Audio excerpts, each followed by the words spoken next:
بعدها بنشوف أبطالنا كلهم وهم راكبين العربية ومتجهين لمكان ما. بعدها بنشوف بطلنا بينزل من العربية وبيصحيهم كلهم إنهم خلاص وصلوا. بالفعل بيصحوا وبيفضلوا واقفين وبيبصوا على قرية قدامهم وبيكونوا معجبين بيها جدا. بعدها بنشوف بطلنا وأصدقائه بيوصلوا لمقهى صغير في القرية دي. يكون في بنت جوه، اول ما بتشوف اش بتبدا ان هي تنادي على شخص اسمه جيم، واللي بيخرج وبيتفاجئ من وجود اش وبيبص له وهو متضايق وبيقول له انت ايه اللي جابك هنا. اش بيقول له هات مفاتيح البيت وانا همشي. الراجل العجوز ده بيشوف اصدقاء بطلنا وبيقول له مين دول، فبطلنا بيقول له اصدقائي، وبنعرف ان الشخص ده والد بطلنا. بيقعد يشتم فيه قدامهم لدرجه ان ماكس بيتعصب وبيكون عايز يمسك فيه ويضربه، لكن ايبي بيقدر ان هو يمنعه. بطلنا بيقول له فكك منه، وبياخدوا بعضهم وبيخرجوا من المكان. وهم قدام البيت ايش بيعرفهم ان هو واخوه من امين مختلفتين،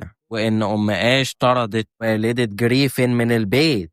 بعد كده خانت والده وهربت مع عشيقها. من ساعتها هو ووالده عايش مع البنت اللي اسمها جينيفر دي في المطعم، عشان كده هو واخوه فضلوا عايشين في البيت ده لوحدهم. بعد كده بيدخلوا البيت والكل بيكون منبهر من جماله. طلنا بيطلب من ايجي ان هو يفتح الدرج ويجيب الشموع منه. اول ما بيفتح الدرج بيلاقي فار بينط عليه فبيتصدم وبيتفزع. بيروح ايبي هو يبص في الدرج وبيلاقي جوابات وبيسأل دي جوابات ايه. فاش بيقول له ان الجوابات دي اللي كاتبها هو جريفن اخوه، انهم هيلاقوا باقي الحاجه بتاعته في غرفته. بالفعل بيدخلوا للغرفه، بيفضلوا يقلبوا لغايه ما بيلاقوا صوره مكان جريفن وماكس في الجيش، وبيكونوا متصورين، وبيلاقوا في الصوره الدكتور اللي قتل جريفن اللي بيكون اسمه ابراهام، بيكون عايش في لوس انجلوس. بتكون بعيده عنهم جدا ومش هيقدروا يروحوا دلوقتي ولا بكره حتى، ان هم اول حاجه تعبانين، وتاني حاجه العربيه متعطله ومحتاجه تتصلح. بطلنا بيتضايق جدا وبيشتمهم وبيخرج عشان يجيب البطانيات عشان يضغطوا وهم نايمين. بيخرج معاه كمان ايجي. في اليوم التاني بنشوف اش مع والده، بيكون متضايق منه جدا وبيقول له انت المفروض ما كنتش تيجي هنا. فاش بيقول له اول ما العربيه تتصلح همشي على طول. ساعتها اصدقاء اش بيقعدوا مع والده وبيسالوه هو ليه بيكره اش. يحكي لهم قصه مؤلمه جدا حدثت في طفوله اش، هي ان كان في جندي سابق جاي من الحرب كان في قريتهم وكان بيعامل الاطفال بكل لطف. في يوم راح له اش لوحده فحاول ان هو يعتدي عليه. بيهرب منه اش وبيروح لوالده بيقول له على اللي حصل، ان الشرطه مش بتاخد له حقه. فبيقرر هو ياخد حقه بنفسه، وبياخد مسدس والده وبيروح للجندي ده وبيخلص عليه. لما بتيجي الشرطة وبتفتش البيت بتتصدم بوجود عظام أطفال في القبو الخاص بالبيت. بعدها بيكون والد اش خلاص هيقفل المطعم هو وزوجته، لكن بيدخل عليهم 2 من الرجال وبيطلبوا منهم حاجة يشربوها. على الجانب التاني عند اصدقاء اش اللي بيكونوا مستنيينه لانه اتأخر ولسه ما جاش. وبيخرج ايجي هو ووونج عشان يدوروا على اش ويشوفوه راح فين. بيفضلوا ماشيين لغاية ما بيشوفوه من بعيد واقف عند المقهى بتاع والده. ايجي الغبي بينادي عليه. ساعتها بيحصل اطلاق ناري بجانب اش. اصدقاء اش كلهم بيسمعوه. ايجي ووونج بيستخبوا ووونج بيطلب من اش ما يعملش اي صوت. نعرف ان الرجال اللي دخلوا المطعم دول رجال الاب دينو، واللي بيكونوا ماسكين اهل اش وبيهددوه بيهم. بالفعل هو بيرمي لهم السلاح وبيخش وبيعمل نفسه هيسلم نفسه. يقربوا منه وبيحدفوا جينيفر عليه، بيكونوا مهددينه بالسلاح، بيكونوا خلاص هياخدوه، ولكن بيظهر نور قوي جدا واللي بيكون عمله هو ماكس وبيقول لهم الشرطة. ساعتها اش بيستغل الفرصة وبيضرب الشخص ده بالرجل وبيطيره. هنا بدأت الكارثة الحقيقية لما الشخص التاني بيخرج المسدس وبيضرب جينيفر بالنار. لما والد اش بيحاول ان هو يوقفه هو كمان بيضربه وبيوقع على الارض وبيوجه له رصاصة في كتفه. وهنا اش بينط بكل سرعته وبيمسك المسدس وبيطلق النار على الشخص ده بيخلص عليه في لحظتها. ولكن ما بتكونش دي النهاية، وبيظهر وراه شخص وهو ماسك السكينة، لكن وونج بيجي من وراه وبيخلص عليه بكل سهولة. ساعتها بيجي جار والد اش وبيشوف اللي حصل. ساعتها والد اش بيطلب منه ان هو يتصل بالشرطة والاسعاف، وبياخد من اش المسدس وبيطلب من اصدقاء اش ان هم يحطوا السكينة في ايد جينيفر عشان يبان ان هم الاتنين اللي خلصوا على العصابة، ويبان ان هم كانوا بيدافعوا عن نفسهم. يطلب من بطلنا يمشي وهم الاتنين الاتنين بيكونوا حزينين. توصل الشرطة واصدقاء اش بيهربوا وبيطلبوا منه يجي معاهم. هو مش بيكون عايز يمشي ولكنه بيضطر يهرب وهو بيعيط وحزين جدا. بينط معاهم في العربية وهم بيجروا بالعربية بكل سرعتهم. في نفس الوقت ده على الجهة التانية ده الأب دينو اللي بيكون قاعد مع شخص اسمه السيد لي. الأب دينو بيطلب منه يساعده إنهم يلاقوا آش بمقابل إن دينو هيتنزل له السنة الجاية عن حصته في السم الأبيض. ساعتها السيد لي بيوافق ان هو يساعده وبيقول له هم فين دلوقتي. فالاب دينو بيعرفوا انهم دلوقتي متجهين للوس انجلوس. بما ان السيد لي عنده رجالته في الحي الصيني اكيد هيقدر يساعد الاب دينو. هيعين هناك شخص اسمه يو لونج.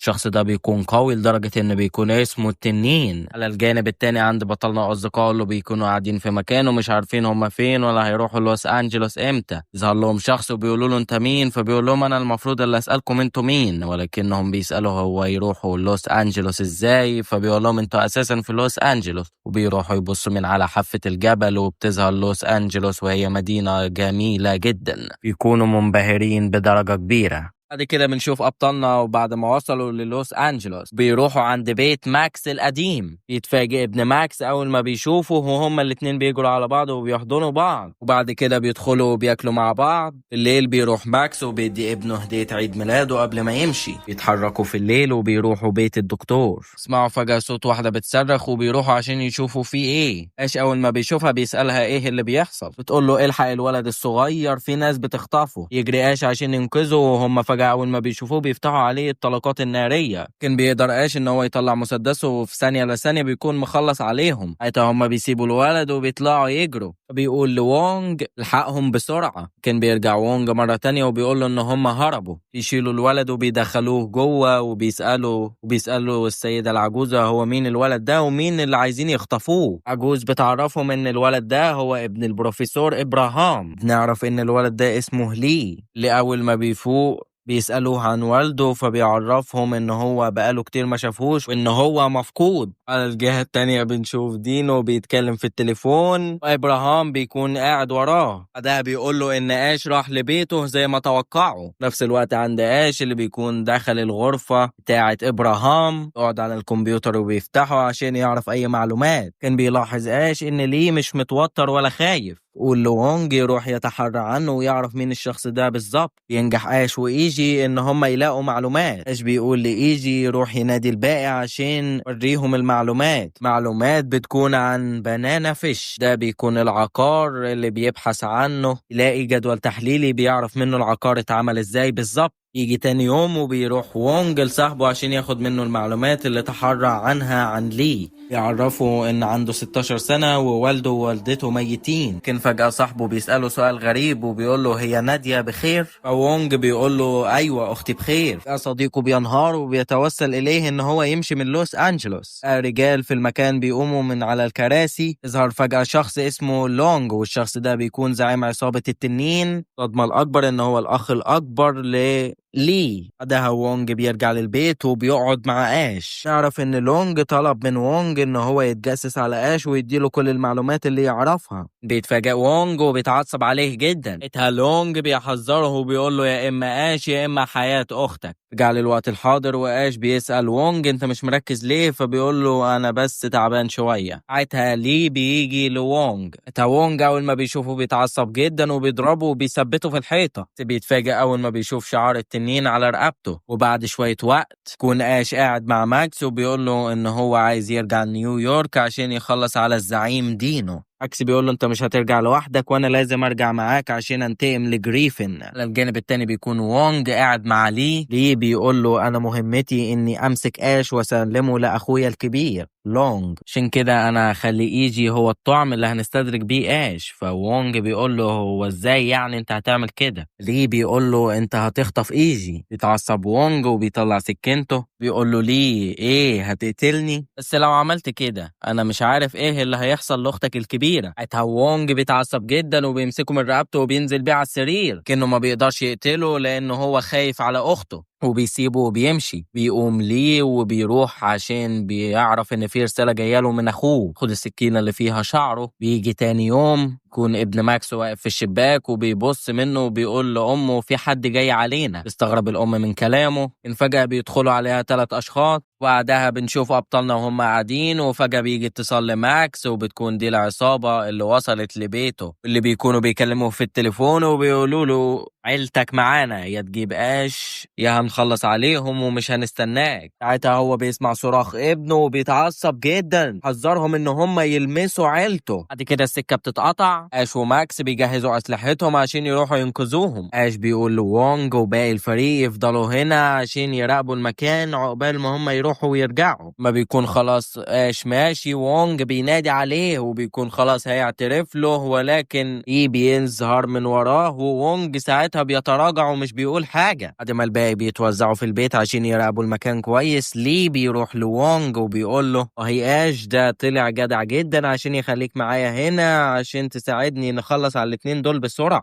وونج بيتعصب وبيقول له هو كل اللي بيحصل ده بسببك؟ فليه بيقول له انت عبيط يا ابني ولا ايه؟ ما طبعا. للجانب التاني بيوصل اش وماكس البيت ماكس، وبيوصلوا بيلاقوا الشرطة موجودة وبيدخلوا وبيلاقوا عائلة ماكس ما حصل لهمش حاجة. ولد اول ما بيشوف ابوه بيجري عليه وبيحضنه. نرجع مرة تانية لأبطالنا إيجي وإيبي اللي بيكونوا قاعدين وبيشربوا الشاي، ولكن إيبي مرة واحدة بيتعب وبيوقع كوباية الشاي من إيده وبيكون مش قادر. فجأة بيغمى عليه وإيجي بيقرب منه وبيكون مش عارف يعمل إيه، ولكن من المتوقع بيجي ليه وبيديله بالإبرة بيخليه يغمى عليه هو كمان. ساعتها ليه بيقول لوونج إيبي دلوقتي سامعهم وشايفهم ولكنه مش قادر يتحرك. شايف خيانتك يا وونج. وونج بيشيل ايجي وبيخرجوا من البيت ما في مكان تاني تماما. وبينما كل ده بيحصل بيكون اش وماكس في العربية مع بعض. يكون اش متعصب جدا لانه عارف بخيانة ليه وانه هو كمان من عصابة التنين. يوصلوا بعد كده للبيت بيلاقوا ايبي واقع على الارض. جهة المقابلة واللونج في مكتبه ومعاه ليه وايجي ووونج. فجأة بيدخل عليهم ارثر وبيكون جاي عشان ياخد ايجي. فجأة وونج بيفرك ليبي وبيقول له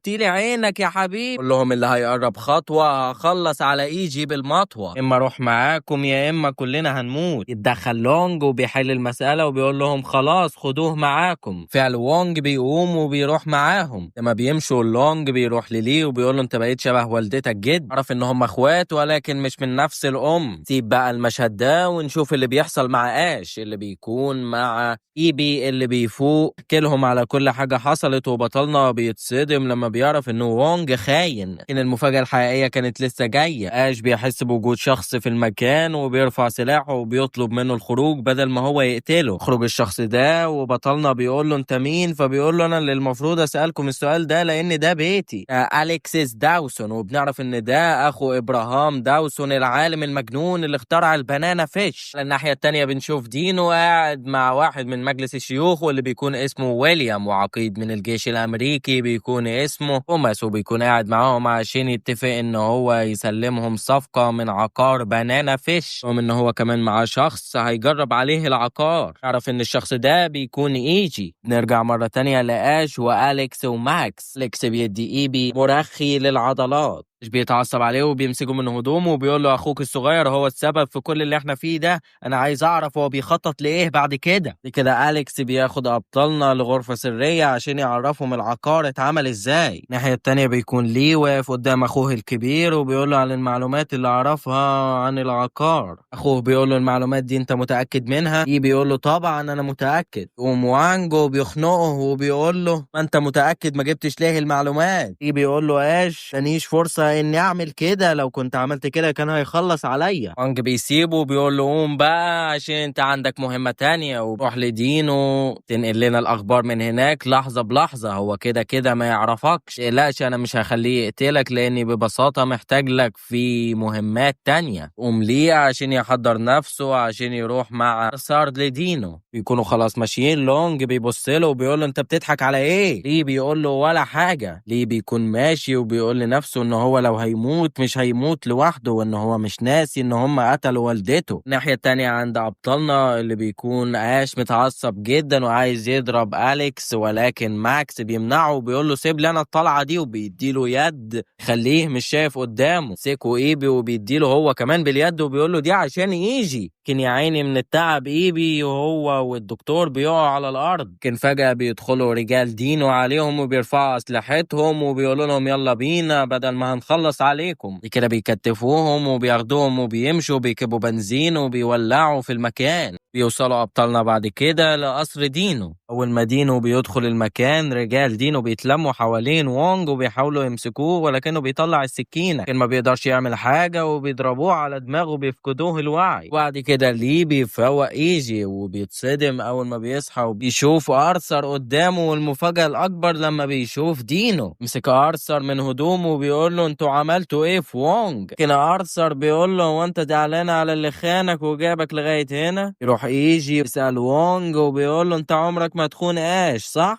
كان ما بيقدرش وونج ان هو يرد عليه وبتبقى ملامح وشه كافية للإجابة. فبيتصدم يجي اول ما بيشوف كده. بعد كده بياخدوا وونج وبيمشوا. على الجانب التاني بيكون اش وماكس ايبي مع بعض في الطيارة الخاصة بالعصابة ومتجهين لقصر دينو. بعدها بيكون وونج في المختبر. ساعتها ابراهام بيحقنوا عقار البنانا فيش. اول ما بياخد العقار الهلوسة بتبدأ ان هي تشتغل وبيشوف يجي قدامه، وده بيكون معاناة لان هو بيبدأ ان هو يشوف تخيلات سبب الخيانة. ابراهام ساعتها بيبدأ ان هو يزود له التخيلات دي ويزود له الرغبة في قتل ايجي. بالفعل وونج بيستجيب لكلام ابراهام وبيكون عايز يقوم ويخلص على ايجي. في الليل بنشوف عشاء وتفيدينو ورجاله، ولكن المفاجأة اننا بنشوف ماكس وايبي وقاعدين معاهم ولابسين بدل. لكن فجأة بيدخل عليهم المعلم الكبير اش، هو لابس بدلة فشيخة هتبقى نفسك تجيبها وما تستناش. ما بيقعدوا على العشاء اش بيسأل دينو وبيقول له فين وونج وايجي؟ بيقول له ما تقلقش انا هخليك تشوفهم. يقول لهم خلاص بقى كده العشاء انتهى. وساعتها رجال دينو كلهم بيتجهوا حوالين ابطالنا وبيرفعوا السلاح وبيقول لهم انا هدخلكم اوضه العرض. نروح بعد كده لعصابه اش القديمه اللي بيكونوا قاعدين وبيلاقوا مجموعه داخلين عليهم فبيرفعوا الاسلحه فورا. دول مش بيكونوا اعداء خالص، دول بيكونوا عصابه صينيه تابعه لوونج. ان الرئيس بتاعهم شاب صغير ولكنه بيحير. والعصابه انتوا قاعدين هنا زي الفيران والقائد بتاعكوا اش محتجز في بيت دينو. قالوا لهم احنا هننقذ وونج، انتوا هتيجوا معانا تنقذوا الزعيم بتاعكم ولا ايه؟ دي كده بنروح لغرفة التعذيب وبيكون اش وايبي وماكس مربوطين. دكتور اليكس هو كمان رجال العصابة مكتفينه. ساعتها ارثر بيقرب من اش وبيعلم عليه، وجا بيخش الدكتور المجنون ابراهام داوسون يشوف اخوه وبيرحب بيه وبيقول له يا حبيبي يا حبيبي اتفرج على اللي هيحصل. لكن ابراهام اول ما بيشوف اش بيتصدم لانه بيتخيل جريفين قدامه. وجا بيدخل عليهم وونج وبيكون ليه واقف وبيراقب اللي بيحصل. ساعتها رجال دينو بيجيبوا ايجي وبيدخلوا عليهم والكل بيفرح اول ما بيشوفوا، ولكن يا فرحة ما تمت. وونج اول ما بيشوفه بيتجنن. ساعتها اش والموجودين بيعرفوا ان دي اعراض البنانا فيش. ساعتها ارثر بيخرج سكينة وبيرميها لوونج وبيقول له خلص على عدوك، وبعد كده بيخرج سكينة تانية وبيرميها ليجي وبيقول له انت مش هتسيبه يخلص عليك صح ولا ايه؟ ساعتها وونج بياخد السكينة وبيجري وبيهجم على ايجي.